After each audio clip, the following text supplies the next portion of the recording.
तो अपन अब आगे चलते हैं और एक स्पेशल कॉन्सेप्ट पढ़ने वाले हैं जिसका नाम है स्टेरिक इनहिबिशन ऑफ रेजोनेंस या फिर सर इफेक्ट। ठीक है, यहां पे हो क्या रहा है, यहां पे बहुत खास चीज एक हो रही है। ठीक है, पहले अपन इसकी डेफिनेशन देखते हैं, फिर मैं आपको समझाऊंगा कि जो हो रहा है वो क्यों हो रहा है। ठीक है, जब भी हम लार्ज ग्रुप जोड़ देते हैं ऑर्थो पोजीशन पे, तो जो लार्ज ग्रुप हैं वो एक दूसरे के ऐसे पोजीशन कर लेते हैं, जो लार्ज ग्रुप्स हैं वो आउट ऑफ द प्लेन चले जाते हैं with respect to benzene ring to reduce steric repulsion. Steric repulsion reduce करने के लिए वो एक दूसरे के प्लेन से मतलब आउट ऑफ द प्लेन चले जाता है जो बड़ा ग्रुप होता है। ठीक है, सो रेजोनेंस ब्रेक हो जाता है between benzene ring and large group. ठीक है, डेफिनेशन तो सर कुछ समझ में ज्यादा आया नहीं, हाँ मुझे भी नहीं आता डेफिनेशन से समझ में, इसको देखते हैं अपन करके देखते हैं। ठीक है, फॉर एग्जाम्पल लेट्स से मेरे पास फिनाइल रिंग है, उसके ऊपर एक अटैच्ड है NO2। फिनाइल रिंग के ऊपर मेरे पास क्या अटैच्ड है, मेरे पास NO2 अटैच्ड है, बहुत बढ़िया। अब मान लो कि मैंने यहां पे CH3 ग्रुप लगा दिया, 2 मिथाइल ग्रुप मैंने यहां पे लगा दिए, तो होता क्या है जरा हम समझने की कोशिश करते हैं। देखो, कोई भी जैसे NO2 ग्रुप है तो उसमें क्या होता है कि इस ग्रुप के ऊपर ऐसे यहां पे इलेक्ट्रॉन घूम रहे होते हैं, इलेक्ट्रॉन चार्ज डेंसिटी होती है, ये हमको पता है, इलेक्ट्रॉन चार्ज की तरह ऑर्बिटल में बाहर घूमता रहता है घूमता रहता है घूमता रहता है, तो ग्रुप एक तरह से पूरे इलेक्ट्रॉन का क्लाउड ग्रुप के बाहर है। सिमिलरली CH3 ग्रुप का क्लाउड भी बाहर है, इस CH3 ग्रुप का क्लाउड भी बाहर है। अब देखो ये इसके इलेक्ट्रॉन के क्लाउड एक दूसरे के बहुत पास आ गए हैं क्योंकि ये ग्रुप बहुत बड़े हैं। क्योंकि अब ये ग्रुप बहुत बड़े हैं तो इनके इलेक्ट्रॉन्स के बीच में बहुत रिपल्शन लगने लग जाता है। ऑब्वियसली बात है ना यार, इलेक्ट्रॉन पास पास में हो गए तो रिपल्शन तो लगेगा ही सही। अब अगर रिपल्शन लगेगा तो क्या कर सकते हैं, इलेक्ट्रॉन पास आने के कारण रिपल्शन लगा है। बात समझ में आई, रिपल्शन क्यों लग रहा है, क्योंकि इलेक्ट्रॉन्स पास आ गए। यहां पे क्या लिखा है, जब large groups are present at ortho position पे पास पास आएंगे। मान लो मैं CH3 को मेटा पोजीशन पे लगा देता तो वो CH3 इस वाले NO2 से बहुत दूर है, तो नहीं फिर तो कुछ लगता ही नहीं। ये बात बस ऑर्थो पोजीशन की ही है। ठीक है, तो मैंने ऑर्थो पोजीशन पे लगा दिया। तो जो लार्ज ग्रुप्स हैं, ये लार्ज ग्रुप्स हैं, जैसे कि ये NO2 ये लार्ज ग्रुप है, ये अपने आप को पोजीशन कर लेता है out of plane with respect to benzene ring to reduce steric repulsion. अच्छा, मैंने क्या बोला था, इलेक्ट्रॉन पास पास आ गए, रिपल्शन हो रहा है।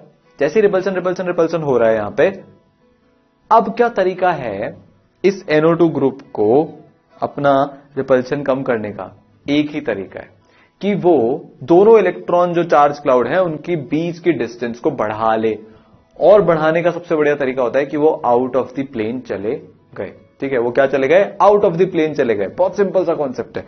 सो बस यहां पे हमारा काम हो गया। जैसे ही वो आउट ऑफ द प्लेन गए तो इलेक्ट्रॉन चार्ज क्लाउड एक दूसरे से दूर हो गया तो रिपल्शन कम हो गया, तो मॉलिक्यूल की स्टेबिलिटी बढ़ जाएगी। कोई रिपल्शन नहीं चाहता, कोई नहीं चाहता कि सेम चार्जेस एक दूसरे के पास आए, तो इसलिए बल्की ग्रुप होने पर, लार्ज ग्रुप होने पर, कभी कभी इनको ट्रायंगुलर ग्रुप भी बोलते हैं लार्ज ग्रुप्स को, के होने पर रिपल्शन आता है, जिससे कि ये लार्ज ग्रुप अपने आप को out of the plane position कर लेते हैं। अच्छा, डेफिनेशन में अगली लाइन क्या लिखी है, रेजोनेंस ब्रेक्स।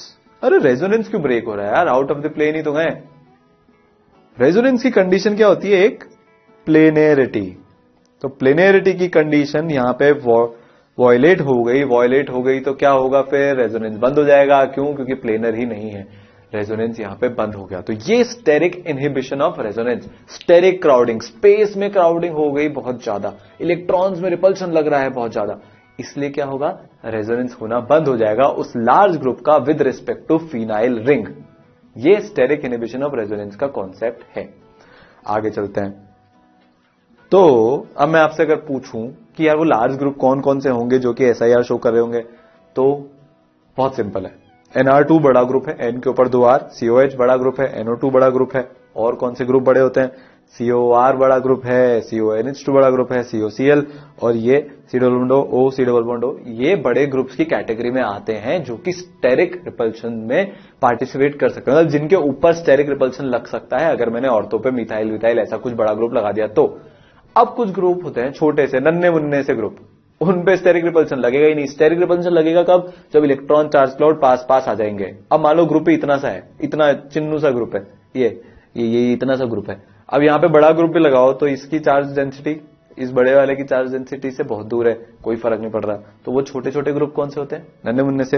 नन्हे मुन्ने से ग्रुप होते हैं जो लीनियर होते हैं, जैसे कि OH, NH2, C triple bond N, और ये F तो छोटा सा एलिमेंट होता ही है। F की साइज कितनी सी है? छोटी सी साइज, सेकंड पीरियड का है ना। और भी ग्रुप होते हैं हाइड्रोजन और उसके भाई बंधु, मतलब उसके आइसोटोप, तो H, T, D, F, OR भी एक छोटा ग्रुप होता है, ठीक है। तो बस हमारा सीन सेट है। यहाँ पे हमको बड़े ग्रुप पता लग गए, छोटे ग्रुप पता लग गए, तो एक क्वेश्चन कर लेते हैं। क्वेश्चन में हमको बताना है कि कौन सा कंपाउंड SIR शो करेगा। पहला कंपाउंड आपके सामने आ रहा है ये, अच्छा C डबल बॉन्ड OH, इसके बाजू में बड़ा ग्रुप NO2, बाजू में बड़ा ग्रुप NO2, और ये थोड़ा सा ज्यादा ही बड़ा बना दिया, बड़ा ग्रुप NO2, ठीक है। अब COH बड़ा ग्रुप, उसके ऑर्थो पे दो बड़े ग्रुप, तो यहां पे मेरे को SIR की खुशबू आ रही है। यहां पे तो SIR होगा क्योंकि बड़े ग्रुप आजू बाजू आ गए, तो SIR होगा क्योंकि NO2 ऑर्थो पोजीशन पे लगा हुआ है। एक एग्जांपल OH क्या है? छोटू ग्रुप, नन्ना मुन्ना ग्रुप। अब यहाँ पे मिथाइल भी लगे हुए हैं, तो वो इसकी चार्ज डेंसिटी के आसपास पहुंच ही नहीं पाएंगे, रिपल्शन होगा ही नहीं, तो SIR नहीं लगेगा। अब इस SIR की एप्लीकेशन हम एसिडिटी में कर सकते हैं। कैसे कर सकते हैं? एसिडिटी में होता क्या है, जितना ज्यादा स्टेबल कॉन्जुगेट बेस उतना अच्छा एसिड, तो वो करके देख लो। इसमें SIR होगा, ये इसमें नहीं होगा। ये सिंपल एग्जांपल हमने कर लिया। अब हम इसकी एसिडिटी की एप्लीकेशन देखने वाले हैं। इसमें होगा मिथाइल NO2 बड़ा ग्रुप, यहां पे D और T, मतलब T और D ये छोटे ग्रुप, तो SIR नहीं होगा। अब अपना आता है एसिडिटी की एप्लीकेशन पे। अब हमको एसिडिक स्ट्रेंथ का ऑर्डर बताना है इन दो क्वेश्चंस में। पहला है COH, ठीक है, NO2, उसके ऑर्थो पे दो मिथाइल, COH मिथाइल ऑर्थो पे CN के, मतलब NO2 के ऑर्थो पे दो मिथाइल, CN के ऑर्थो पे दो मिथाइल। अच्छा, अब यहां पे हमको कंपेयर करना है। सबसे पहले कॉन्जुगेट बेस बनाते हैं। ये H हटेगा, ये H हटेगा, माइनस चार्ज आएगा, माइनस चार्ज आएगा। बहुत सही है।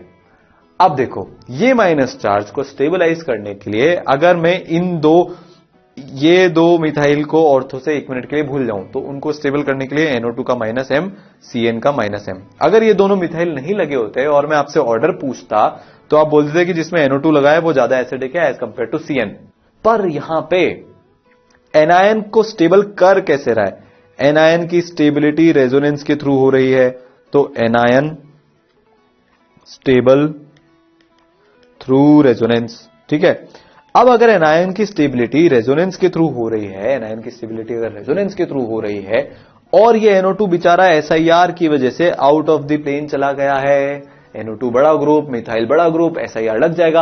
अब अगर वो आउट ऑफ द प्लेन चला गया है, तो COH पे जो माइनस चार्ज आ रहा है उसके साथ रेजोनेंस कर ही नहीं पाएगा। COH के साथ माइनस चार्ज आ रहा है, उस पर रेजोनेंस ही नहीं कर पाएगा, तो इसका -M नहीं लगेगा, सिर्फ -I लगेगा। और -I वर्सेस -M में -M ही जीतेगा। CN का -M NO2 के -I से ज्यादा होगा। वैसे भी NO2 जो है वो पैरा पोजीशन पे, वहां से तो -I वैसे ही बहुत कम होता है। तो इसीलिए जो एक्चुअल एसिडिटी का ऑर्डर है, वो एसिडिटी का एक्चुअल ऑर्डर आ जाएगा ये CN वाले ग्रुप का कंपाउंड की एसिडिटी NO2 वाले ग्रुप से ज्यादा होगी। यहां पे नोट करने वाली बात यह है कि NO2 out of the plane गया है। नोट करने वाली बात यह है कि CN out of the plane नहीं गया है। ये मैं यहां पे ये नहीं बोल रहा कि हमारा COH ग्रुप ही आउट ऑफ द प्लेन गया है, नहीं, उसका एनालिसिस अपन बाद में करेंगे। अभी जो हमारा जो स्टेबिलिटी दे रहा है एनायन को, वो वाला group out of the plane गया है। और क्वेश्चन करते हैं। अब मेरे पास क्वेश्चन है ये, और मेरे पास क्वेश्चन है ये, ठीक है। अब देखो, यहां पे ये ग्रुप बड़ा है, NR2 मिथाइल मिथाइल, यहां पे ये ग्रुप बड़ा है, पर यहां पे जो मिथाइल लगे हैं वो मेटा पोजीशन पे लगे हुए हैं NMe2 के, तो यहां पे नो SIR, कोई SIR नहीं हो रहा। ऑर्थो पोजीशन पे SIR होता है। OH ग्रुप स्मॉल ग्रुप, इसके ऑर्थो पे मैं कुछ भी लगा लूं, मिथाइल लगा लूं, कुछ भी लगा लूं, इसको फर्क ही नहीं पड़ रहा, ये SIR शो करेगा ही नहीं। तो मेरा एनालिसिस अब क्या हो गया कि OH में से H हटाऊंगा, माइनस चार्ज लाऊंगा, अब इस माइनस चार्ज की स्टेबिलिटी को कंपेयर कर लूंगा, कॉन्जुगेट बेस है ये NMe2 अपने इलेक्ट्रॉन ऊपर पहुंचा सकता था OH माइनस के पास अगर ये प्लेन में होता तो, पर यहां पे SIR हो रहा है, तो ये आउट ऑफ प्लेन है, तो यहां पे इसका प्लस m लगेगा ही नहीं, इसका तो माइनस आई लगेगा। अब अगर इसका माइनस आई लगेगा तो ये स्टेबल कर देगा, यहां पे कोई रेजोनेंस नहीं हो रहा, तो ये सब एरो आएंगे ही नहीं। ठीक है, यहां पे कोई भी रेजोनेंस नहीं है, सो नो रेजो। यहां पे रेजोनेंस हो रहा है बिल्कुल, क्योंकि वो प्लेन में ही है, प्लेन में ही तो रेजोनेंस होगा। तो इसकी ये जो लोन पेयर हैं ये इस OH माइनस मतलब O माइनस तक पहुंचेंगे, माइनस चार्ज के ऊपर लोन पेयर पहुंच रहे हैं, माइनस चार्ज को हम और माइनस चार्ज दे रहे हैं, तो वो अनस्टेबल हो जाएगा। तो एसिडिटी का ऑर्डर क्या आएगा, एसिडिटी का ऑर्डर आएगा ये वाला कंपाउंड ज्यादा एसिडिक है, क्योंकि O माइनस पे नाइट्रोजन के लोन पेयर नहीं पहुंच रहे। सिंपल सा कॉन्सेप्ट है। अब देखो, अब इससे भी इंटरेस्टिंग एक बात, और वो बात है नेक्स्ट हम देखेंगे ऑर्थो इफेक्ट। भाई क्या होता है ये ऑर्थो इफेक्ट? ऑर्थो इफेक्ट में क्या होता है कि जो ऑर्थो डेरिवेटिव होता है बेंजोइक एसिड का, वो जनरली ज्यादा एसिडिक होता है। बेंजोइक एसिड, खुद बेंजोइक एसिड से वो ज्यादा एसिडिक हो जाता है। ऐसा क्यों होता है वो अभी हम देखते हैं। तो ये जो इफेक्ट हुआ कि भाई ortho derivative of benzoic acid is generally more acidic then benzoic acid, इस इफेक्ट को बोलते हैं ऑर्थो इफेक्ट। ऑर्थो पे ग्रुप लग जाने के कारण जो ऑर्थो डेरिवेटिव है वो खुद बेंजोइक एसिड से ज्यादा एसिडिक हो गया है, इसलिए ऑर्थो इफेक्ट। ठीक है, मतलब क्या है, ये क्या हो गया भाई, ऑर्थो डेरिवेटिव हो गया ये। क्यों? क्योंकि CO2H के ऑर्थो पे क्या लगाए, एक ग्रुप लगाए, और COOH यहां पे कोई ऑर्थो ग्रुप नहीं है। तो अब ये जो एसिडिक स्ट्रेंथ का ऑर्डर है, ये जो हमको दिख रहा है इस तरह से आया है। अब ये हम देखते हैं कि ऐसा क्यों हो रहा है। देखो, इस कंपाउंड को देख के मेरे को एक फीलिंग तो आ रही है कि यार COH एक बड़ा ग्रुप होता है, उसके ऑर्थो पोजीशन पे एक और ग्रुप लगा हुआ है, तो यहां पे कुछ ना कुछ तो SIR इफेक्ट का सीन चल रहा होगा। सही सोचा आपने, यहां पे जो है SIR लग रहा है जब ऑर्थो डेरिवेटिव है, और इस केस में SIR नहीं लग रहा है। ठीक है, बात समझ आई? तो देखो, अब यहां पे COOH ग्रुप और बेंजीन रिंग के बीच में रेजोनेंस हो रहा होगा क्या? नहीं हो रहा होगा। क्या यहां पे रेजोनेंस हो रहा होगा क्या? यहां पे हो रहा होगा। मतलब ऑर्थो डेरिवेटिव में कोई रेजोनेंस नहीं हो रहा, क्योंकि SIR लगने के कारण जो COOH है वो आउट ऑफ द प्लेन चला गया है। क्या चला गया है? Out of the plane. तो अब रेजोनेंस की कंडीशन क्या हो गई, यहां पे अनसेटिस्फाइड रह गई, वो यहां पे प्लेनैरिटी नहीं रही, तो रेजोनेंस नहीं होगा। तो देखो, इसका एक्सप्लेनेशन अब हमको दिख गया।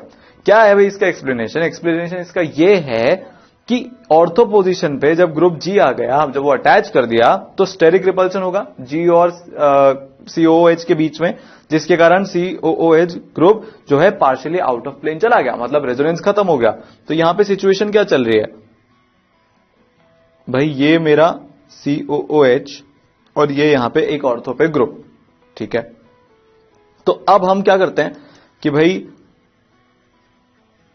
यहां पे मेरा COOH कोई ऑर्थो ग्रुप नहीं है। एसिडिक स्ट्रेंथ हम कैसे कंपेयर करते हैं भाई? एसिडिक स्ट्रेंथ कंपेयर करने के लिए हम इसका एनायन बना लेते हैं करस्पॉन्डिंग। ठीक है, और हम इसको इस तरह से लिखते हैं। देखो, यहां से हटा के जब हम एनायन बनाएंगे तो H प्लस जाएगा, तो ये क्या बचेगा, C डबल बॉन्ड O पे माइनस। ये क्या बनेगा, C डबल बॉन्ड O पे माइनस। अब देखो, ये वाला जो ग्रुप है आउट ऑफ प्लेन चला गया, मतलब यहां पे सिर्फ और सिर्फ इक्विवेलेंट RS बन रहे हैं। 2 RS बनेंगे, जिसमें एक में एक बार इस वाले ऑक्सीजन पे लेट से ऑक्सीजन 1 है, लेट से ऑक्सीजन 2 है, 2 RS बनेंगे, ऑक्सीजन 1 पे नेगेटिव चार्ज, दूसरे RS में ऑक्सीजन 2 पे नेगेटिव चार्ज। तो यहां पे इक्विवेलेंट RS का केस बन रहा है।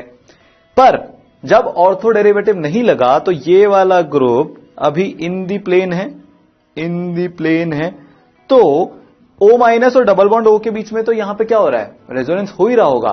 पर एक रेजोनेंस ऐसे भी हो रहा होगा, मतलब जो रिंग है उसके साथ भी रेजोनेंस हो रहा होगा, मतलब इक्विवेलेंट RS का केस नहीं बना। ध्यान से समझना, देखो, जब COO minus group out of plane है तो सिर्फ इक्विवेलेंट RS बन रहे हैं, 2 इक्विवेलेंट RS। पर अगर बेंजीन रिंग के साथ भी रेजोनेंस हो रहा है, जो कि एक नॉर्मल बेंजोइक एसिड में हो रहा है, जब कोई ऑर्थो ग्रुप नहीं लगा, तो वहां पे एक क्रॉस कॉन्जुगेशन की सिचुएशन बन रही है, इक्विवेलेंट RS की सिचुएशन नहीं बन रही। और हमको पता है कि नॉर्मल रेजोनेंस और इक्विवेलेंट RS में कौन ज्यादा स्टेबल होता है? इक्विवेलेंट RS हमेशा ज्यादा स्टेबल होता है नॉर्मल रेजोनेंस से। ठीक है, नॉर्मल रेजोनेंस से ज्यादा स्टेबल हो गया अगर, तो इसका एनायन ज्यादा स्टेबल है। दोनों एसिड में जिसका एनायन ज्यादा स्टेबल होगा वो उतना ज्यादा एसिडिक होगा, उतनी ज्यादा उसको H+ को देने की इच्छा होगी।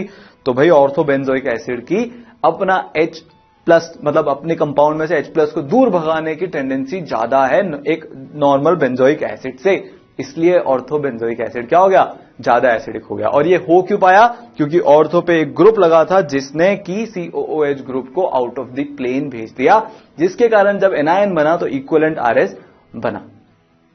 तो जैसे मेरे पास अब ये एग्जांपल है, यहां पे इसको A बोल देते हैं, ये BCD, इसमें ऑर्थो इफेक्ट लगेगा क्या, बिल्कुल लगेगा सर। क्यों, NO2 बड़ा ग्रुप है, वो आउट ऑफ द प्लेन भेज देगा। यहां पे मेटा पे है तो ये -I शो कर रहा है, यहां पे पैरा पे है तो ये -M शो कर रहा है, और ये तो खाली है, अकेला ही है। तो सबसे ज्यादा एसिडिक तो होगा A, क्यों, बिकॉज ऑफ ऑर्थो इफेक्ट। फिर होगा C, क्यों, because of -M effect, -M CO- के चार्ज को स्टेबल करेगा। फिर होगा B वाला, क्योंकि NO2 का -I लग रहा है, -I भी थोड़ा सा तो इलेक्ट्रॉन अपनी तरफ लेगा ही सही, ऊपर वाले O पे जो माइनस आएगा उसके। और फिर सबसे एंड में होगा बेंजोइक एसिड। तो मेरा आंसर क्या आ जाएगा, A more than C more than B more than D। तो ये एक एग्जांपल हुआ, ठीक है। अगला एग्जांपल करते हैं। अब मेरे पास ये एग्जांपल है, ठीक है। COH, यहां पे ऑर्थो इफेक्ट लग रहा है, यहां पे मेटा पे +I ग्रुप अटैच्ड है, यहां पे तो +H हाइपर कॉन्जुगेशन हो रहा है। क्यों, क्योंकि ये CH3 ग्रुप यहां पे अल्फा पोजीशन पे है, ठीक है, और यहां पे नो इफेक्ट। अब आपको तो पता ही है कि ऑर्थो वाला सबसे ज्यादा, फिर मेटा पे +I वाला नहीं, नो इफेक्ट वाला, क्योंकि अब हमने यहां पे प्लस वाला इफेक्ट लगा रखा है। तो ये +I यहां पे और इलेक्ट्रॉन डेंसिटी को इंक्रीज कर देगा, ये +H यहां पे इलेक्ट्रॉन डेंसिटी को इंक्रीज कर देगा, तो माइनस चार्ज और ज्यादा अनस्टेबल हो जाएगा। तो अगर मैं Ka का ऑर्डर निकालूं तो मेरा Ka का ऑर्डर आ जाएगा सबसे ज्यादा एसिडिक ऑर्थो, फिर नॉर्मल बेंजोइक एसिड, फिर मेटा वाला क्योंकि उस पे +I लगा है, और फिर पैरा वाला क्योंकि उस पे +H ग्रुप लगा हुआ है। तो ये SIR इफेक्ट और ऑर्थो इफेक्ट की एप्लीकेशन हुई, और हमारा एसिडिक स्ट्रेंथ का जो एनालिसिस था वो भी पूरा हुआ। अब हम बेसिक स्ट्रेंथ की तरफ जाने वाले हैं। तो अब अपन देखने वाले हैं बेसिक स्ट्रेंथ। अब देखो, जब बेस बनता है तो क्या बनता है, एनायन, ठीक है, जनरल केस में, या फिर कोई इलेक्ट्रॉन डोनर ग्रुप, हम ऐसा बोल सकते हैं। तो जिसको इलेक्ट्रॉन देना है, सो बेसिसिटी या फिर बेसिक स्ट्रेंथ जो है वो किसके प्रोपोर्शनल होगी, ऐसा ग्रुप अटैच हो साथ में कि यार जो इलेक्ट्रॉन डोनेशन में मदद करे। तो ऐसा ग्रुप कौन सा होता है, जो खुद इलेक्ट्रॉन डोनेट कर रहा हो। तो ये प्रोपोर्शनल हो जाएगा +M के, फिर +H, फिर +I, फिर नो इफेक्ट, ठीक है। और अब अगर मैं इसमें -I -M ग्रुप लगाता जाऊंगा तो मेरी बेसिक स्ट्रेंथ कम होती जाएगी, क्योंकि -I ग्रुप क्या करता है, इलेक्ट्रॉन्स खींचता है, -M ग्रुप क्या करता है, रेजोनेंस के थ्रू इलेक्ट्रॉन खींचता है, वो तो और पावरफुल होता है। तो हम क्या चाहते हैं यार, +M ग्रुप लगाओ या +H ग्रुप लगाओ या +I ग्रुप लगा हुआ हो, ठीक है। तो ये मेरा एक जनरल रूल यहां पे हो गया। आगे बढ़ते हैं। अब जैसे क्वेश्चन में आपको पूछता हूं, NH3 है, MENH2 है, MENH है, और MEN है, ठीक है। तो हमारे पास इतनी सारी अमीन्स हैं, ये सारी की सारी क्या है, ये अमीन्स हैं। यहां पे लोन पेयर है डोनेट करने के लिए, यहां पे लोन पेयर है, सब जगह लोन पेयर है इन पे। अब मैंने आपके सामने ये रूल लिख रखा है, इन रूल को देख के आप जज करो, फटाफट से जज करके मुझे बताओ कि कौन बढ़िया बेस होगा। ये इनफैक्ट आप पहले भी देख चुके हो, जल्दी से आंसर दो। अरे इसमें आंसर में कितना सिंपल है, यहां पे 0+I ग्रुप लगे, यहां पे 1+I ग्रुप है, यहां पे 2+I है, यहां पे 3+I ग्रुप लगे हुए हैं। तो ये सब जैसे मैंने डायरेक्शन पहले ही मार्क कर रखे हैं, इस क्वेश्चन में तो हिंट ऑलरेडी था ही सही। तो यहां पे इलेक्ट्रॉन डेंसिटी इंक्रीज कर रही है, यहां पे इलेक्ट्रॉन डेंसिटी और ज्यादा इंक्रीज कर रही है, और यहां पे तो इलेक्ट्रॉन डेंसिटी छप्पड़ फाड़ के ही हो जाएगी। तो इस इलेक्ट्रॉन का डोनेशन, इस इलेक्ट्रॉन पेयर, लोन पेयर का डोनेशन बहुत अच्छा होगा। नाइट्रोजन में बहुत इलेक्ट्रॉन डेंसिटी है, खुशी खुशी इलेक्ट्रॉन देगा। आगे क्वेश्चन करते हैं। ये दो क्वेश्चन आपके लिए है ना, मतलब पहला मैं सॉल्व करा देता हूं, सेकेंड वाला आप कर लेना। यहां पे इलेक्ट्रॉन का लोन पेयर, मतलब यहां पे लोन पेयर है, यहां पे लोन पेयर है। अब देखो इस वाले केस में ये लोन पेयर कॉन्जुगेशन में जा ही नहीं रहा है ना, ये लोन पेयर कॉन्जुगेशन में नहीं जा रहा। नाइट्रोजन यहीं पे ये कॉन्जुगेशन तो इसी जगह पे हो रहा है, लोन पेयर को कॉन्जुगेशन में जाने का ऑप्शन ही नहीं है, पर यहां पे लोन पेयर कॉन्जुगेशन में जा रहा है। ये बॉन्ड इधर ब्रेक होगा, ये बॉन्ड इधर, ये बॉन्ड इधर, और ये चलता रहेगा। इनफैक्ट यहां पे 6 पाई इलेक्ट्रॉन है इस लोन पेयर के कॉन्जुगेशन में होने के बाद, तो ये एरोमेटिक रिंग हो रही है। मतलब डोनेट करने के लिए कोई भी लोन पेयर है ही नहीं। और अगर कोई लोन पेयर है ही नहीं तो बेस कौन होता है? नाइट्रोजन कैसे बेस की कैटेगरी में आता है? क्यों? वो लोन पेयर डोनेट करता है। पर इसका जो लोन पेयर है वो रेजोनेंस में इन्वॉल्व है। अगर वो रेजोनेंस में इन्वॉल्व है तो वो डोनेट नहीं होगा, और वो डोनेट नहीं होगा तो ये पुअर बेस है। तो बेसिक स्ट्रेंथ का ऑर्डर आ जाएगा ये। यहां पे लोन पेयर लोकलाइज्ड है, डीलोकलाइज नहीं है, लोकलाइज्ड लोन पेयर। इस केस में डीलोकलाइज्ड लोन पेयर। तो जो अगला क्वेश्चन लिखा है ये वाला, इसको सॉल्व कर लो।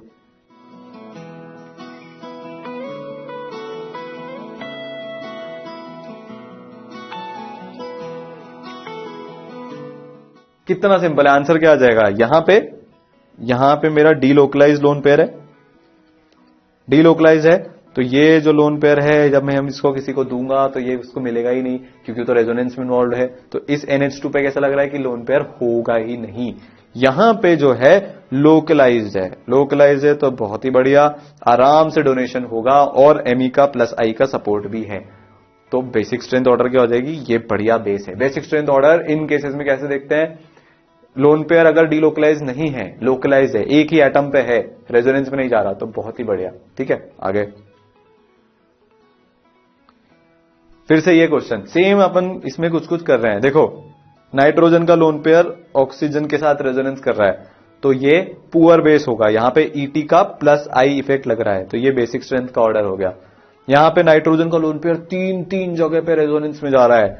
यहां पे सिर्फ एक ग्रुप है, यहां पे 2 pH, यहां पे 3 pH। जितने ज्यादा pH होंगे उतना एक्सटेंसिव रेजोनेंस होगा, उतना अच्छा रेजोनेंस होगा।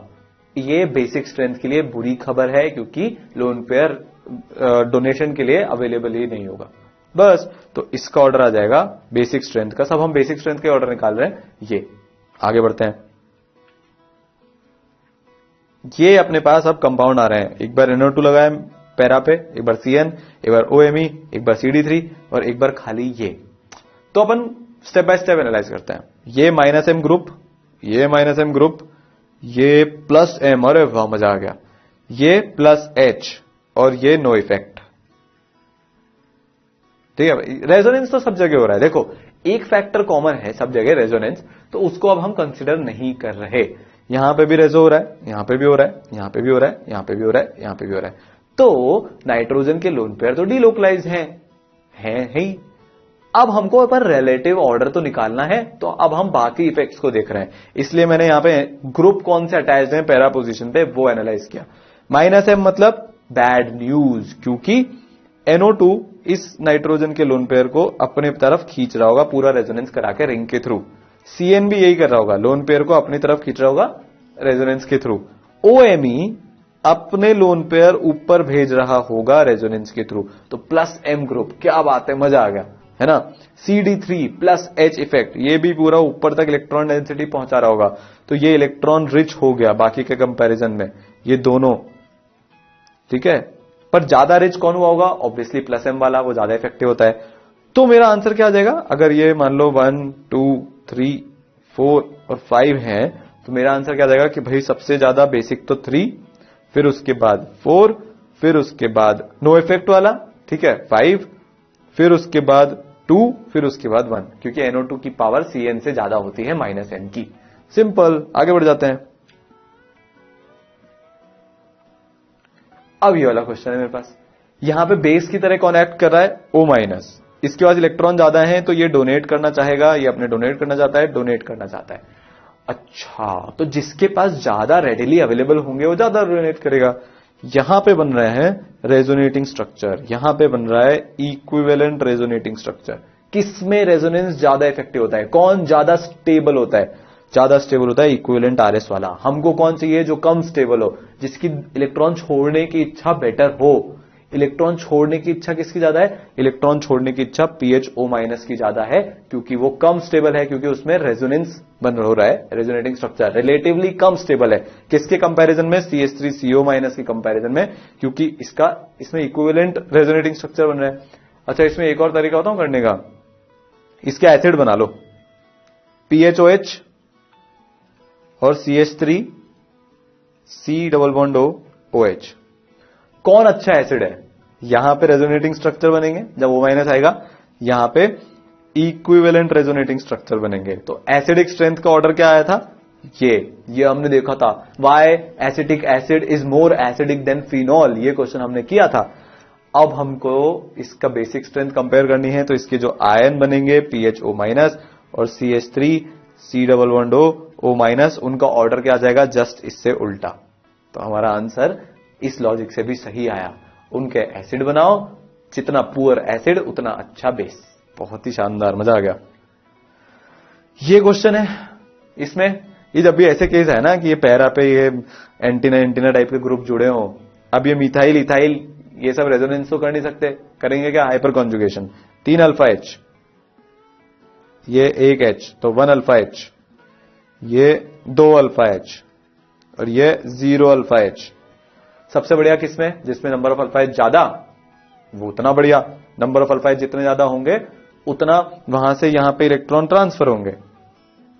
ठीक है, तो हमारा ऑर्डर हो जाएगा, अगर ये 1 है, ये 2 है, ये 3 है और ये 4 है, तो 1 सबसे ज्यादा, फिर 3 उसके बाद, फिर 2, फिर 4। सो 1 more than 3 more than 2 more than 4। ये बेसिक स्ट्रेंथ का ऑर्डर हुआ।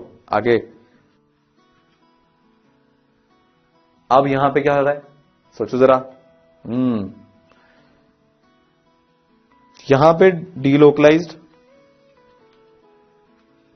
यहां पे लोकलाइज्ड। रेजोनेंस में नहीं है ना यार इसके लोन पेयर, कहां है रेजोनेंस? तो बताओ, कोई कॉन्जुगेशन ही नहीं है। यहां पे भी डीलोकलाइज्ड। आंसर क्या आना चाहिए बताऊं? आंसर है 2 मोर देन 1 मोर देन 3। 1 में वापस से इसके लोन पेयर फिनाइल पे मतलब कार्बन पे जा रहे हैं, 3 में नाइट्रोजन के लोन पेयर ऑक्सीजन पे जा रहे हैं।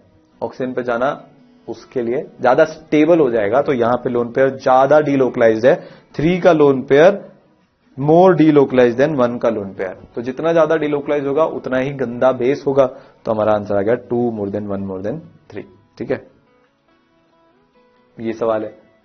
अब इसमें आपको कंपेयर करना है कि 1 ज्यादा बेसिक है कि 2 ज्यादा बेसिक है। इन दोनों में से कौन ज्यादा बेसिक है, आपको यह कंपेयर करना है। तो करो।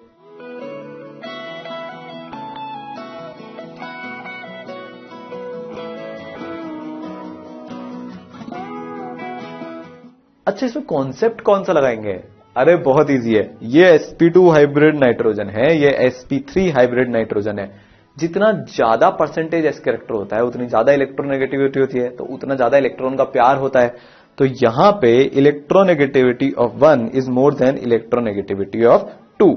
तो जो ज्यादा इलेक्ट्रोनेगेटिव है वो कम इलेक्ट्रॉन छोड़ेगा, क्योंकि उसको इलेक्ट्रॉन से प्यार है। जो कम इलेक्ट्रोनेगेटिव है वो ज्यादा इलेक्ट्रॉन रिलीज कर सकता है, डोनेट कर सकता है। तो 2 की बेसिसिटी 1 से ज्यादा हो जाएगी, 2 की बेसिक स्ट्रेंथ 1 से ज्यादा हो जाएगी। बहुत सही बात है ये तो। सो 2 मोर देन 1।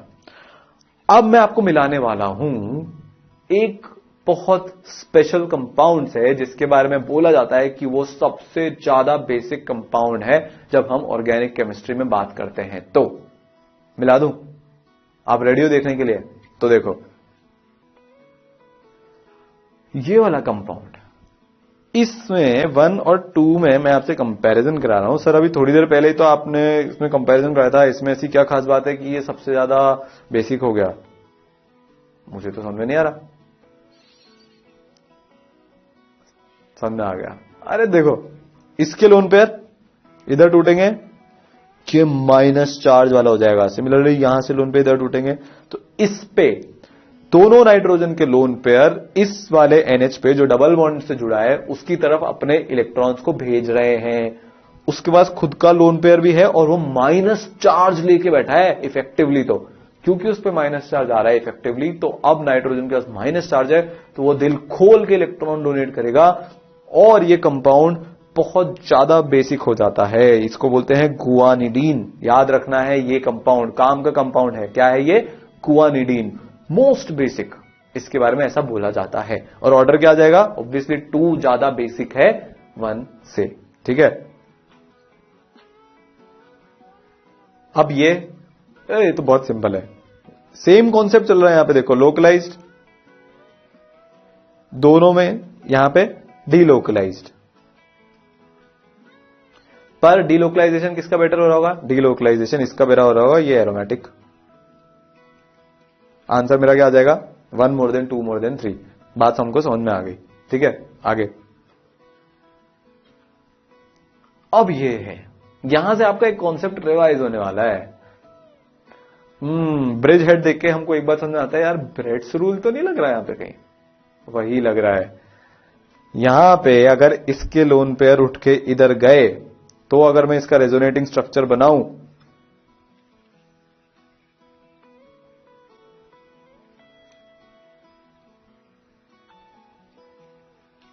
यहां पे डबल बॉन्ड आ रहा है, ये नाइट्रोजन जो है ये sp2 बन जाएगा। ब्रिज हेड पे sp2 एटम बना है, मना है, मना है। किसके कारण बना है? ब्रेड के रूल के कारण बना है। किसके कारण बना है? ब्रेड्स रूल के कारण बना है।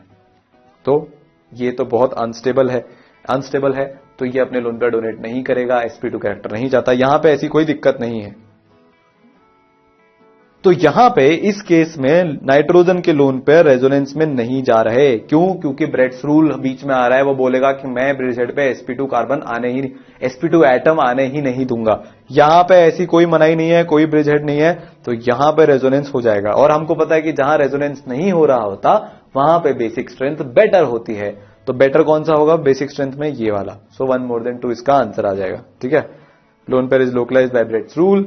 आंसर हमारा ये आ गया। तो मेरे को इन दोनों में बेसिक स्ट्रेंथ को कंपेयर करना है। अब मैं क्या करूं? सोचो जरा।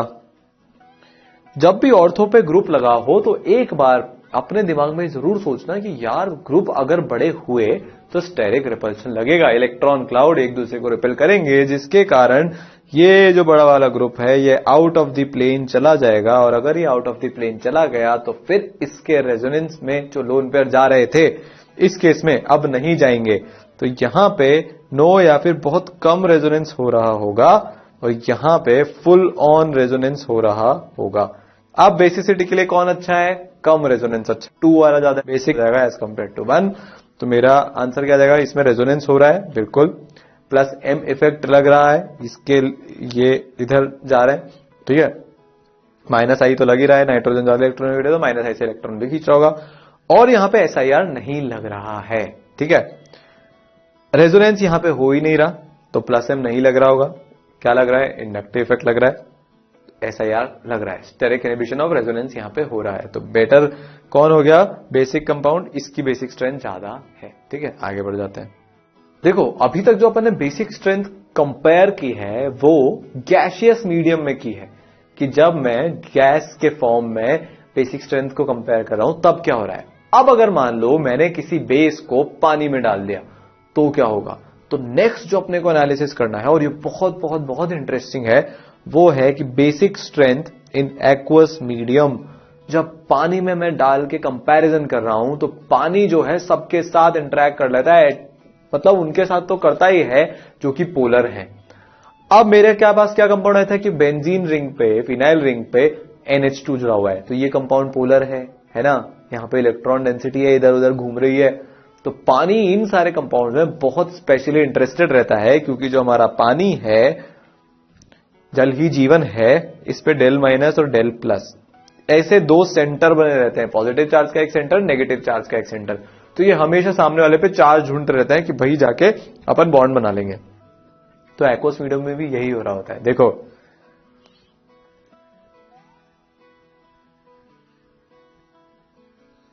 अगर मैं गैस फेज की बात करूं और तो मेरा ये जो बेसिक स्ट्रेंथ है ये इस ऑर्डर में आ जाएगी। मेरे को कोई यहां पे दुख नहीं है भाई, सही है। जितना ज्यादा एमी जो अपना प्लस आई लगाएगा, एडिटिव इफेक्ट होता है, इंडक्टिव इफेक्ट, जितने ज्यादा एमी उतना ज्यादा बेसिक। बहुत बढ़िया साहब, मजा आ गया। अब पर मेरे को एक डाउट मन में ये रहा कि अगर मैंने एसिडिक स्ट्रेंथ एक्वस मीडियम में कंपेयर की है तो ये ऑर्डर नॉट ऑलवेज ट्रू हो जाएगा, हमेशा ट्रू नहीं है। तो ऑर्डर क्या होगा, पूरा एक्सपेरिमेंटल है, मैं प्रिडिक्ट कर ही नहीं सकता। क्यों नहीं प्रिडिक्ट कर सकता, ये आपको भी बताता हूं। देखो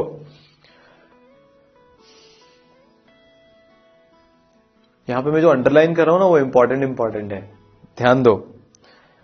basic strength of an amine water में सिर्फ ईज ऑफ इलेक्ट्रॉन डोनेशन से ही हम नहीं दे सकते नाइट्रोजन के, मतलब इसके ऊपर कितनी चार्ज डेंसिटी है से उससे नहीं होगा, बल्कि इससे भी होगा कि जो केटायन बना है वो कितने अच्छे से सॉल्वेशन में जा पा रहा है। केटायन होगा ये पानी, ये इसका डेल नेगेटिव, तो यहां पे हाइड्रोजन बॉन्डिंग की चांसेस बन सकती हैं, बॉन्डिंग की चांसेस बन सकती हैं पानी के साथ साथ। तो ये become stabilize by H atom attach to N atom. जो हमने H प्लस दिया नाइट्रोजन पे, जब हमने इसका स्ट्रक्चर बना के देखते हैं, चलो और अच्छा हमको समझ में आएगा। ये नाइट्रोजन के लोन पेयर है, ये मान लो मेरा NH3 है, ठीक है, इसके लोन पेयर है। H प्लस आएगा पानी में से, मैंने इसको एक्वस मीडियम में डाला है तो ये अपने लोन पेयर इसको दे देगा। स्ट्रक्चर क्या बन जाएगा, NH3 और H पे प्लस। बात समझ में आई आपको। तो यहां पे अब मान लो पानी आ गया डेल नेगेटिव के साथ, तो ये इस पे हाइड्रोजन बॉन्डिंग कर लेगा जैसा कि आपको यहां पे दिख रहा है। तो अब सॉल्वेशन भी बहुत इंपॉर्टेंट फैक्टर होता है। जितना अच्छा है, हम क्या चाहते हैं यहां पे कि सॉल्वेशन एक कंडीशन हो गई, दूसरा आई इफेक्ट कंडीशन हो गई, इन दोनों के बीच में कंपटीशन होने वाला है कि जो जीतेगा वो डिटरमाइन करेगा कि बेसिक स्ट्रेंथ क्या है। जैसे कि यहां पे जो एल्काइल ग्रुप है, अब ये तो पानी के साथ हाइड्रोजन बॉन्डिंग कर ही नहीं सकता, तो जितने ज्यादा एल्काइल ग्रुप होंगे उतना बुरा सॉल्वेशन होने वाला है। अगर उतना बुरा सॉल्वेशन होने वाला है तो ये पानी को पसंद नहीं आएगा, तो वो बेसिक स्ट्रेंथ में छेड़खानी करेगा। और अगर मैंने मान लो कि हर तरफ आर आर ग्रुप लगा दिया, यहां पे तीन तरफ से H बॉन्डिंग हो रही है, यहां पे सिर्फ एक तरफ से H बॉन्डिंग हो रही है। तो अब देखो यहां पे क्या हो रहा है कि due to two opposite effects यहां पे लग रहे हैं, कैटायन का सॉल्वेशन और प्लस आई इफेक्ट, तो जंबल्ड ऑर्डर जो है वो आ जाएगा Me2NH, MENH2, Me3N और NH3। ऐसा क्यों हो रहा है, देखो सॉल्वेशन जब हो जाएगा तो सॉल्वेशन किसका ज्यादा होगा, सबसे NH3 का, फिर उसके बाद Me2NH का, सॉरी MENH2 का, फिर उसके बाद Me2NH का, और फिर उसके बाद Me3N का। ठीक है, ये एक इफेक्ट हुआ। दूसरा इफेक्ट क्या है, दूसरा इफेक्ट है बेसिसिटी वाला, मतलब इंडक्टिव जो Mi लगा रहा है, जो मिथाइल ग्रुप ने इंडक्टिव लगा रहा है, उससे बेसिक स्ट्रेंथ क्या आ रही है, बेसिक स्ट्रेंथ उससे आ रही है Me3N more than Me2NH more than MENH2 more than NH3। अब आप यहां पे देख रहे हो, यहां पे दो अपोजिंग फैक्टर्स हैं जो एक दूसरे के अपोजिट हैं। इसका जो ऑर्डर है सॉल्वेशन वाले के कारण और जो इसका ऑर्डर है ये एकदम अपोजिट है। देखो नाइट्रोजन को अपने लोन पेयर देने हैं H प्लस को, तो इसके बाद जो प्रोडक्ट बनेगा अगर वो ज्यादा सॉल्वेट हो गया तो नाइट्रोजन को और मन करेगा कि मैं लोन पेयर दे दूं। पर यहां पे प्रॉब्लम ये है कि नाइट्रोजन जो अपने लोन पेयर दे पा रहा है वो डिटरमाइन हो रहा है कि उसके साथ कितने आर ग्रुप जुड़े हुए हैं। यहां पे ये आर ग्रुप का ऑर्डर है, ये सॉल्वेशन का ऑर्डर है। ठीक है, ये हमारी नॉर्मल गैसेस फेज की बेसिसिटी और ये सॉल्वेट होने के बाद स्टेबिलिटी का, तो ये दोनों एक दूसरे के अपोजिट हैं। तो जो ऑर्डर आता है वो इस तरह का जंबल्ड फॉर्म में आता है when the R group is methyl. जब आर ग्रुप मिथाइल है तो ये ऑर्डर आता है। ये क्या है 2 डिग्री, ये क्या है 1 डिग्री, ये क्या है 3 डिग्री और ये क्या है 0 डिग्री, 0 डिग्री। तो इस ऑर्डर को हम 213 के नाम से याद रख सकते हैं जब आर ग्रुप मिथाइल है और मैं पानी में बेसिसिटी को कंपेयर कर रहा हूं तो। ठीक है, तो NH3 तो सबसे ही एंड में चला गया। पर ये देखो हमने क्या एक्सपेक्ट किया था कि Me3 नंबर 1 पे होना चाहिए, Me3N, पर वो 3rd नंबर पे है। सबसे पहले कौन है, Me2NH। ये याद करने वाला ऑर्डर है। अगर मिथाइल ग्रुप हुआ R की जगह, हम किस में कंपेयर कर रहे हैं, RNH2, R2NH, R3N और NH3 में। ठीक है, जब ये होगा तो ऑर्डर आएगा 213 और एंड में आप 0 भी लगा लो सो 2130 2130 क्या आएगा 2130 ये ऑर्डर आया जब आर ग्रुप मिथाइल है। अब अगर मैं आर ग्रुप को इथाइल या उसके अलावा कुछ कर दूंगा तो ऑर्डर चेंज हो जाएगा, वो भी हम देख लेते हैं। अब ये देखो मैं इसका कोई आपको एक्सप्लेनेशन दे नहीं सकता, ये एक्सपेरिमेंटल है, मैंने पानी में डाला, मैंने उनकी बेसिसिटी नोट की और आपको बता रहा हूं, ठीक है। चलो गैस फेज में बेसिसिटी का ऑर्डर तो हमको पता ही है, यूजुअल ऑर्डर आ जाएगा क्योंकि यहां पे सिर्फ प्लस आई इफेक्टिव वर्क कर रहा है और कोई सॉल्वेशन नहीं कर रहा, ये हमने देख लिया। अब अगर मैं इथाइल की बात करूं, ethyl amine and other amine follow the following order for basic strength, उनका ऑर्डर हो जाएगा ET3N, ET2NH, ETNH2, NH3 gas phase का, और सॉल्वेंट फेज का हो जाएगा ET2NH, ET3N, ETNH2, NH3। तो ये क्या ऑर्डर हो गया 2310। जब आर ग्रुप इथाइल है तो फिर ये ऑर्डर आ जाएगा, इथाइल या उसके अलावा। तो हमने दो बात देखी कि अगर मिथाइल ग्रुप हुआ आर ग्रुप है ना, और हमको इस तरह से कंपैरिजन करना है तो ऑर्डर क्या आ जाएगा 2130। और अगर आर इज मिथाइल, अब अगर आर इथाइल है या उसके अलावा कुछ है मतलब मिथाइल नहीं है तो ऑर्डर आ जाएगा 2310 2310।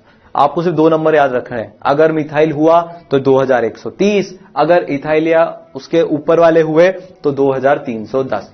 सिंपल 2130 मिथाइल के लिए, उसके अलावा हर केस में 2310। बात समझ में आई, लॉजिक समझ में आया। सॉल्वेशन और इंडक्टिव इन दोनों में भिड़ंत हो रही है तो कुछ ऐसा अजीब सा जंबल ऑर्डर निकल के आ रहा है, पर ये सिर्फ एक्वस मीडियम में है। और जब तक आपको मेंशन नहीं किया जाए तब तक आपको गैस फेज मान के ही क्वेश्चन को सॉल्व करना है, एक्वस फेज मान के सॉल्व नहीं करना है बेसिसिटी में। मैं फिर से बोल रहा हूं, जब तक मेंशन नहीं किया जाए आपको गैस फेज मान के ही सॉल्व करना है बेसिसिटी का ऑर्डर। स्पेसिफिकली आपसे बोला जाए कि एक्वस मीडियम में बेसिसिटी नाप रहे हैं तब आप इसका ध्यान रखो। तो अगर मिथाइल आया तो 213 जीरो के साथ, और अगर इथाइल आया तो 2310, इथाइल है उसके ऊपर वाले, ठीक है। बात समझ में आई। तो ये एक्वस मीडियम का खेल हुआ, उसने सॉल्वेशन करा करूं क्या, पैरामीटर्स को चेंज किया, चीजों को चेंज कर दिया, इसलिए ऑर्डर भी चेंज हो गया, ठीक है। अब अपन देखते हैं SIP effect, steric inhibition of protonation. ये देखो ये जितने भी इफेक्ट आ रहे हैं ना, ये आते कैसे पता है, ये आते ऐसे हैं कि मैं चीजों को लैब में ले जाके टेस्ट करना शुरू कर देता हूं। मैंने भी कोई इफेक्ट सीखा है ना, हाइपर कंजुगेशन, रेजोनेंस, इंडक्टिव, इनके बेसिस पे मैंने कंपाउंड्स के बारे में जाना है। अब मैं लेबोरेटरी में जाके तसल्ली करूंगा कि यार जो मैंने सीखा है वो कि सही की नहीं है। मोस्टली चीजें उससे अग्री कर जाती हैं, कुछ चीजें अलग आती हैं, जैसे कि अब ये स्टेरिक इनहिबिशन ऑफ प्रोटोनेशन, तो उसका एक्सप्लेनेशन मेरे को सोचना पड़ता है। फिर मेरे दिमाग में आता है अरे यार ये फैक्टर तो मैंने कंसिडर ही नहीं किया था। जैसे यहां ortho derivative of aniline is generally less basic than aniline itself and its para meta derivatives. ये क्यों हो रहा है अब आपको साफ साफ पता है, ठीक है। चलो देखते हैं, ये दो ग्रुप है। अभी क्या बोल रहा है कि जो ऑर्थो डेरिवेटिव है ये कम बेसिक होगा किससे, एनिलीन से। ऐसा क्यों, NH2 के बारे में हमने क्या पढ़ा था, ये है नन्ना मुन्ना ग्रुप, छोटा ग्रुप है ये, स्मॉल ग्रुप। इस पे SIR नहीं लग रहा, नो SIR इफेक्ट, SIR नहीं लग रहा है, SIP लग रहा है। अब देखो बेस क्या होता है इसके बारे में जरा सोचो। बेस वो होता है जो अपना लोन पेयर डोनेट करेगा, तो किसी एटम को या फिर किसी एनायन, किसी कैटायन को ही डोनेट करेगा, मतलब इलेक्ट्रॉन डेफिशिएंट स्पीशीज को ही डोनेट करेगा। जनरली H+ की बात करते हैं हम। अब जब वो H+ को अपने इलेक्ट्रॉन डोनेट करने वाला है तो सिचुएशन चेंज होने वाली है। प्रोटोनेशन में N का हाइब्रिडाइजेशन चेंज हो जाता है sp2 से sp3 में, तो स्टेरिक क्राउडिंग बढ़ जाती है। और अगर G ऑक्यूपाइड है ऑर्थो पोजीशन पे तो स्टेरिक क्राउडिंग और ज्यादा बढ़ जाएगी, stability of protonated product decreases, basicity decreases, ठीक है। अब समझने की कोशिश करते हैं अपन यहां पे हो क्या रहा है। तो देखो यहां पे ये सीन हो रहा है, sp2 नाइट्रोजन है इस केस में, जब कोई ऑर्थो डेरिवेटिव नहीं है, जब मैं इसको H+ दूंगा तो ये NH3 बन गया। देखो ये N और ये उसके दो H, यहां पे कुछ नहीं है, नाइट्रोजन का लोन पेयर। अब पर जैसे ही मैंने इस लोन पेयर को सामने वाले H+ पे दिया तो यहां पे सिचुएशन क्या हो गई है, सिचुएशन हो गई है कुछ ऐसी, अब अगर मैंने गलती से ऑर्थो पे कोई ग्रुप लगा दिया, ये यहां पे प्लस है, तो इस वाले चीज की, ये NH3 प्लस की जो इलेक्ट्रॉन क्लाउड है उसका रिपल्शन लगने वाला है। तो प्रोटोनेशन ये रिपल्शन के कारण होगा ही नहीं, H प्लस को आने ही नहीं देंगे ये ऑर्थो पे अगर ग्रुप लगे हुए हैं तो। क्यों? क्योंकि हाइब्रिडाइजेशन sp2 से sp3 में चेंज हुआ, एक एक्स्ट्रा एटम हमने जोड़ा, एक एक्स्ट्रा हमने यहां पे एंटिटी को जोड़ दिया, तो फिर स्टेरिक रिपल्शन बढ़ गया। जैसे स्टेरिक रिपल्शन बढ़ गया तो क्या होने वाला है, तो फिर जो लोन पेयर है वो जाएगा ही नहीं H प्लस के पास। क्यों? क्योंकि ऑर्थो ग्रुप मना कर रहा है। अगर मैंने ऑर्थो ग्रुप जोड़ दिया तो यहां पे क्या हुआ, स्टेरिक इनहिबिशन ऑफ प्रोटोनेशन। क्योंकि बहुत भीड़ इकट्ठा हो गई थी इसलिए हम एक और आदमी को बुला ही नहीं पाए, एक और आदमी को अकोमोडेट कर ही नहीं सकते, एक और एंटिटी को अकोमोडेट कर ही नहीं सकते, इसलिए H प्लस को लोन पेयर नाइट्रोजन देगा ही नहीं, मना कर देगा, क्योंकि ऑर्थो इफेक्ट के कारण, मतलब ऑर्थो ग्रुप ने ऐसा बोला है। ठीक है, क्योंकि जो ऑर्थो पे ग्रुप लगाए उसने उसको ऐसा बोला है। ठीक है, बस सिंपल सी चीज है। जैसे कि अगर मैं आपसे पूछूं कि इनको आपको उनकी बेसिक स्ट्रेंथ पे अरेंज करना है, पहला ये कंपाउंड, दूसरा ये, तीसरा ये, अब जरा सोचो, और चौथा ये। अब इन चारों को आपको अरेंज करना है। यहां पे ऑर्थो पे NO2 लगा हुआ है, NO2 बड़ा ग्रुप है क्या, ये लार्ज ग्रुप है। इसका मतलब जब यहां पे H प्लस आएगा और ये अपना लोन पे यहां डोनेट करेगा और यहां पे जब NH3 होएगा तो इस NO2 को दुख हो जाएगा। क्यों? क्योंकि इस NO2 के जो चार्ज क्लाउड है और इस NH3 प्लस का जो चार्ज क्लाउड है ये आपस में रिपेल करेंगे तो अनस्टेबिलिटी बढ़ेगी, तो इसका बेसिक स्ट्रेंथ तो काफी कम हो जाएगा। NO2 ये कौन सा इफेक्ट होता है, ये -I लगा रहा है मेटा पे बैठ के। ठीक है, ये मेटा पे बैठ के -I लगा रहा है, ये पैरा पे बैठ के -M लगा रहा है, तो लोन पेयर खींच लेगा नाइट्रोजन के, तो बेसिसिटी कम हो जाएगी। और ये अकेला पड़ा हुआ है तो ये अपने लोन पेयर दे सकता है। तो सबसे ज्यादा जो बेसिक स्ट्रेंथ है वो तो इस वाले ही NH2 की होने वाली है, एनिलीन की, नॉर्मल एनिलीन की। तो अगर मैं इसका ऑर्डर लिखूं तो वो क्या आएगा, एनिलीन सबसे ज्यादा, फिर मेटा क्योंकि -I लग रहा है, फिर पैरा क्योंकि -M है तो स्टेबल, मतलब बेसिक स्ट्रेंथ तो अब कम होने वाली है क्योंकि इसके लोन पेयर रेजोनेंस में इन्वॉल्व होके इस NO2 तक आ रहे हैं, और ऑर्थो सबसे कम हो जाएगा। क्यों? क्योंकि वहां पे SIP इफेक्ट लग रहा है, एक और ग्रुप अटैच हो ही नहीं सकता। अगर एक और ग्रुप अटैच नहीं हो सकता तो फिर बेसिसिटी का मतलब ही नहीं हुआ, लोन पेयर जब हम डोनेट ही नहीं कर सकते तो ये इसका आंसर है। तो ये आपको ध्यान रखना पड़ेगा, अगर NH2 के ऑर्थो पे या हमारे बेसिक ग्रुप के ऑर्थो पे बड़ा ग्रुप लगा हुआ है तो प्रोटोनेशन नहीं होगा और बेसिक स्ट्रेंथ बहुत कम हो जाएगी। तो ये स्टेरिक इनहिबिशन ऑफ प्रोटोनेशन का आपको ध्यान रखना पड़ेगा। ठीक है, ये एग्जांपल है, अब आपको तो दिख ही रहा है, यहां पे SIP लग रहा है एक तरफ से, यहां पे नो SIP, यहां पे SIP लग रहा है दो तरफ से। तो अब दो तरफ से लग रहा है तो कौन ज्यादा SIP लगाएगा, जिसमें दोनों तरफ मिथाइल लगे हुए हैं, जिसमें दोनों तरफ मिथाइल लगे हुए हैं तो यहां पे SIP ज्यादा पावरफुल है, तो ऑर्डर क्या हो जाएगा, 2 फिर 1 फिर 3। ठीक है, तो ये ऑर्डर हो गया इसका, बस। तो ये हमारा बेसिक स्ट्रेंथ की हमने और बात ढंग से अब सारे इफेक्ट को देख के मिला के की।